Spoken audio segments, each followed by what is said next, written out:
उनसे कहना चाहता हूं कि तुमने नफरत का जो बाजार सजाया हुआ है, तू ये कहता है मुसलमान पराया हुआ है। आजा दिल चीर के दिखलाऊं वतन का नक्शा, मेरा भारत मेरी सांसों में समाया हुआ है। हम महोदय इसी दिल्ली में एक सांसद पाए जाते हैं, सत्ताधारी पार्टी के सांसद हैं, वो अपने कार्यक्रमों में सार्वजनिक मंचों पे खड़े होकर कहते हैं कि मुसलमानों का आर्थिक बहिष्कार करो। आप कह रहे हैं सबका साथ सबका विकास। कैसे होगा सबका साथ सबका विकास जब सत्ताधारी पार्टी के सांसद आर्थिक बहिष्कार की अपील करेंगे और उनके खिलाफ एक मामला तक दर्ज नहीं होता।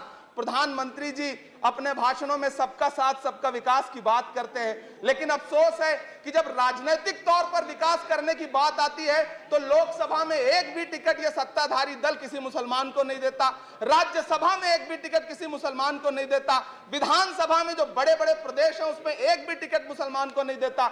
और वो तीन जो नाम के लोग थे, मुख्तार अब्बास नकवी साहब, एमजे अकबर साहब, सैयद जफर इस्लाम, उनको भी किनारे लगा दिया जाता है। ये कौन सा सबका साथ सबका विकास है? काहे का सबका साथ सबका विकास? ये नारा, ये दावा खोखला है। मैंने प्रधानमंत्री जी के भाषण सुने हैं। जब 3 तलाक पर बिल आ रहा था उपसभापति महोदय, तो प्रधानमंत्री जी कहते थे कि मैं अपने मुस्लिम बहनों को हक दिलाना चाहता हूं, उनके न्याय के लिए लड़ रहा हूं, ये बिल मैं उनके लिए ला रहा हूं। आपने भी सुना होगा वो नारा। मैं तो उपसभापति महोदय बचपन से जिस विद्यालय का पढ़ा हूं वहां संस्कृत का एक श्लोक सुना करता था कि यत्र नार्यस्तु पूज्यन्ते रमन्ते तत्र देवता। मैं इसे सुना करता था उपसभापति महोदय।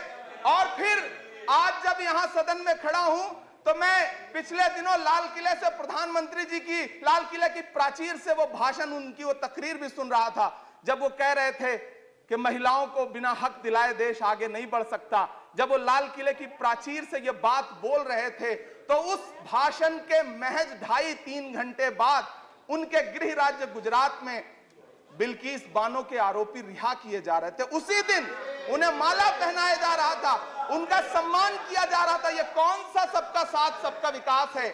उपसभापति महोदय, मैं तो आपसे कहना चाहता हूं कि जो प्रधानमंत्री जी का इंटरव्यू ले, जो फिल्मी स्टार, जो उनसे पूछे कि आप आम चूस के खाते हैं कि काट के खाते हैं, उसके लिए तो रेड कारपेट बिछा है। जो अभिनेत्रियां उनकी विचारधारा के समर्थन में बात करें, समर्थन से ज्यादा आगे बढ़ के बात करें, उनके लिए जेड सिक्योरिटी है।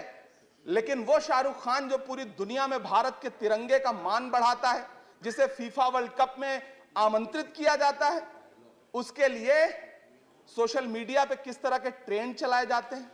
कौन सा सबका साथ सबका विकास है? महोदय, मेरा नाम इमरान है। मैं उस पीड़ा को महसूस करता हूं जिस पीड़ा का जिक्र अभी मनोज झा जी कर रहे थे। मैं उस पीड़ा से गुजरता हूं, इसलिए मैं आपसे यहां खड़ा होकर कहता हूं कि हम हर दिन सुनते हैं, कई सारे मंत्री हैं जो ट्रेवल एजेंसी खोल के बैठे हैं, जो ये कहते हैं कि देशभक्ति हर दिन देशभक्ति साबित करो, चले जाओ वहां चले जाओ।